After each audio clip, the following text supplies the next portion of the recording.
I've had a few more questions regarding the cutie frame and kind of setting things up and how it all works. So right now you're seeing the Qnique19 set up on the cutie frame. I do have it fully extended. Whoops. And what I'm going to do real quick, because it just makes it easier instead of reaching all the way across, is I'm going to scooch it in, not quite all the way, but I'm going to scooch in the front rail because I have a small quilt that I'm going to load onto the machine. And this will be a first for me because I'm actually, the backing on this baby quilt is minky, and I've never quilted on minky before. So we're going to give this a try. And I have to open it up first. Easier said than done at this point in time. There we go. There we go. There we go.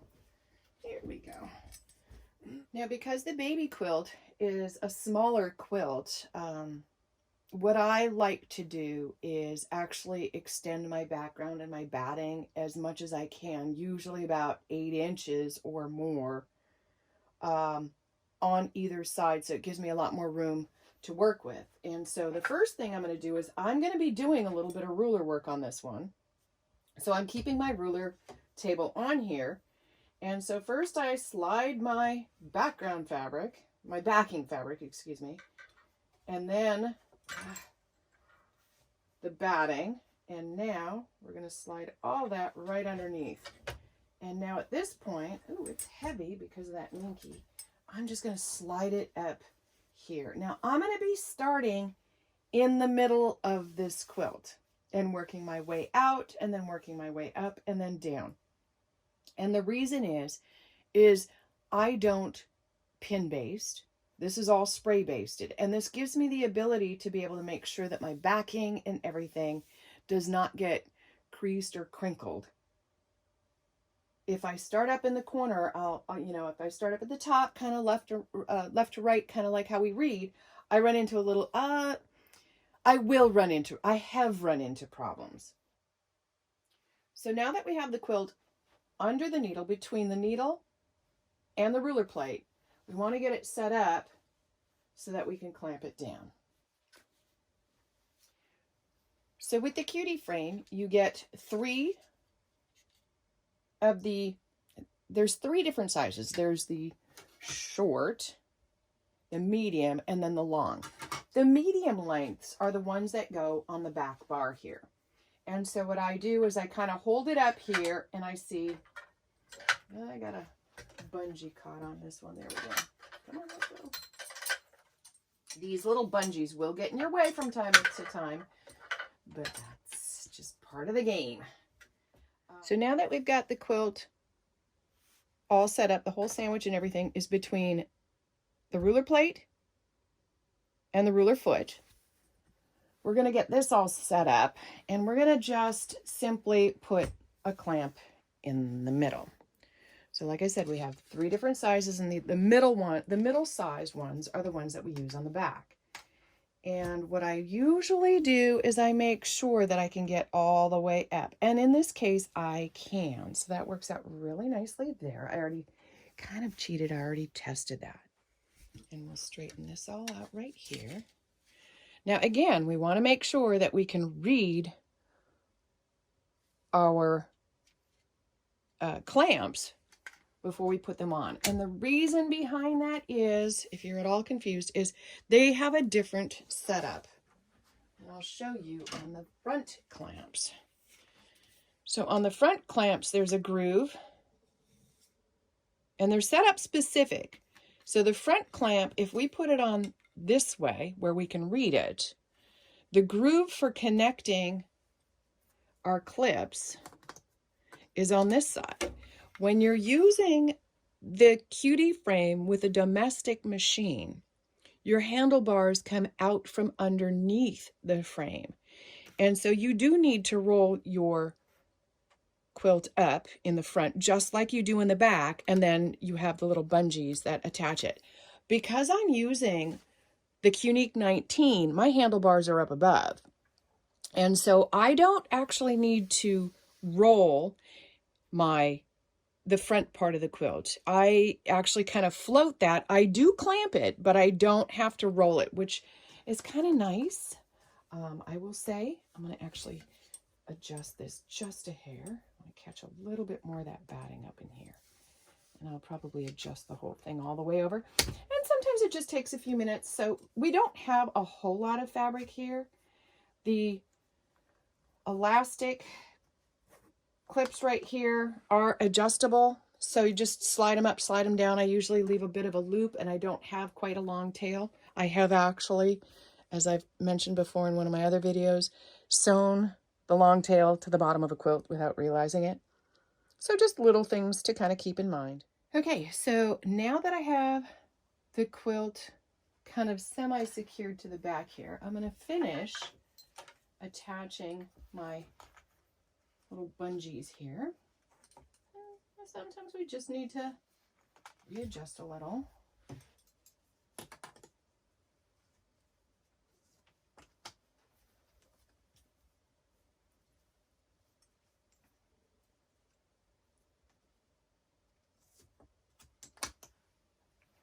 So in that process, we've got everything kind of lined up. We still have a couple of adjustments to make, but you'll notice that for the most part, I'll use my seams and my edges as kind of a way of keeping things somewhat straight. Now, the nice thing about working on the cutie frame is if you load it crooked, it's really not that big of a deal. You'll just be quilting a little crooked.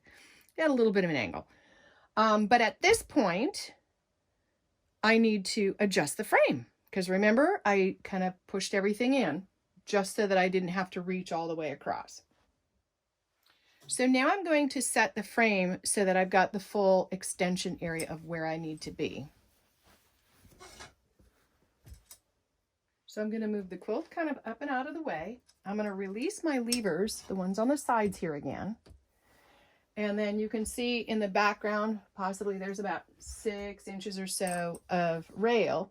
And then I'm just gently going to pull this forward until it, for me, until it matches up with the back. And then I'm going to pop this down, lock those back into place, bring all of my quilt forward. And there we go. Very good. So without really thinking or paying attention, at the beginning of this, I had said that I usually start in the middle of my quilts. And this block right here is the middle of my quilt. And obviously, I can't start there because I can't get there. So, silly me. I need to undo the back of this and scooch everything up so I can start in the middle of this. First, we're going to release all of our clips. And then we're going to release or remove. And I try not to remove the middle one right away. I want to get everything kind of figured out so that if I release that and I don't hold on to it, the whole thing's going to go sliding one way or the other. And I'm pretty thrilled with how it's set up on here. So I'll pop this one. Oops. Easier said than done because it rolled underneath. There we go. I will slide all of this up. There we go. Just like this. Sorry, I was holding that under my chin. So now that is actually going to give me a perfect amount of space at the top. I need to come up just a little bit more because I have my ruler plate on. My ruler plate is going to bump into this. Now, I could set this up a little higher so it rolls right underneath it. But it's my personal preference that it doesn't. It keeps me in line. So we'll put our clamps back on.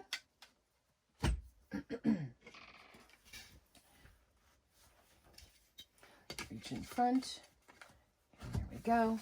And now this gives us a lot more quilt in the back to roll up. So we'll roll this up and readjust just a hair. You want your little bungees to be snug but not ridiculously tight. I got 2 more to go. So I'll get this kind of rolled up ever so slightly right here. There we go.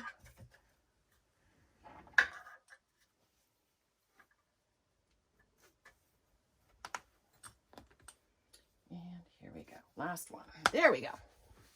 Okay. Now we're square on the machine. So now that we've got everything lined up, set up, we're ready to work on that center block here, and we've made sure that we've got ample room in the back, ample room in the front. We can go all the way down to here. Now we've got to put on our front clamps, and the front clamps simply help pull it. I shouldn't say pull, keep it snug. So what I have a tendency of doing is, for myself, I like how it works out. I just ever so slightly grab onto kind of the base, and just to help hold it. And then the front clamps are much, much tighter to me than the back clamps. And every now and again, you gotta kind of redo it, but that looks really good right there. And then we grab, again, these are super important because these are kind of a pain in the butt to pull off if you put them on upside down. Make sure you can read it. So again, we do the same thing, kind of just come in here, we snug it up, and we clamp it. Oops, I missed. I'm gonna get it started right there. We get clamp it down, and there you go.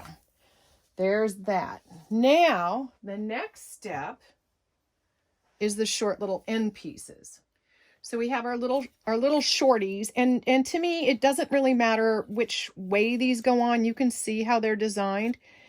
I have in the past used it for just a short little stint where I was only working on a little area on the back side, and I can use my little bracket, my little clamps right here will hook on right there when you put it on the right way. But on the sides, it really doesn't matter which way you put it on. And so I'm just going to kind of clamp that there. This one's going to come over here. And you can see that the minute I clamp it on, it just kind of snugs it up. And there you go. We're ready to get quilting. Now that I have everything set and ready to go, I've set my needle down. I've got it locked in place. And what I want to do is, first of all, I'm going to outline my cowboy star. To me, this fabric is the centerpiece, and with the paisley, it gets a little busy. So what I want to do is I want to highlight this and kind of really kind of maybe come in here and do a little bit more dense needlework within the paisley, the navy paisley. So we're simply going to start by outlining the cowboy print fabric. I'm going to see if I can keep my hand out of the way as much as possible, but we'll see what happens here. Okay. There we go.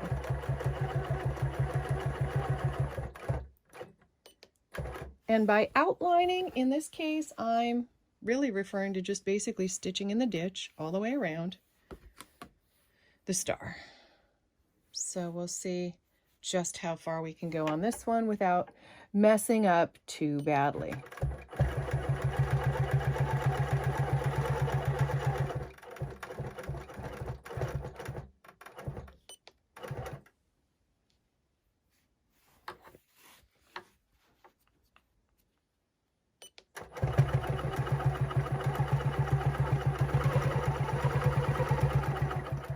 So I'm going to carefully use my ruler to help me keep those straight lines somewhat straight.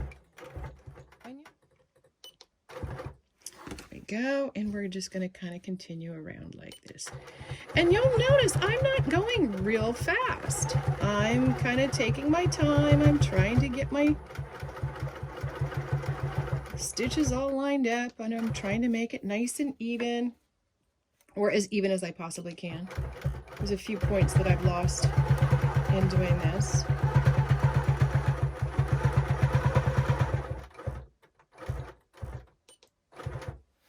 Okay, so let's see if I can do this. And so now you can kind of see how it's kind of starting to set this darker fabric down a little bit and making this blue kind of pop up just a hair. So it'll be really fun to see what we can do on this. I may just kind of come in here and do some outlinings on the paisleys. I may just come in and do a really nice light stippling. I haven't quite decided yet. I don't want to take away from the design on the fabric, you know, I don't want to take away from that, but at the same time, I don't want to make that the forefront in this. That's not what this particular quilt is all about. We have a little bit more to go here. Make sure I don't lose my spot. There's a lot of different lines here and there, so it's really easy to lose where you're at, especially when you're trying to videotape around what you're doing. So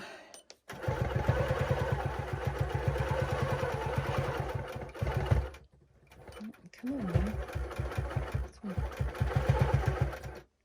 Boy, I am like not going straight at all on this one.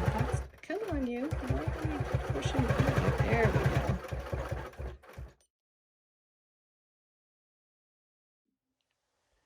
So now we're on our last little leg here.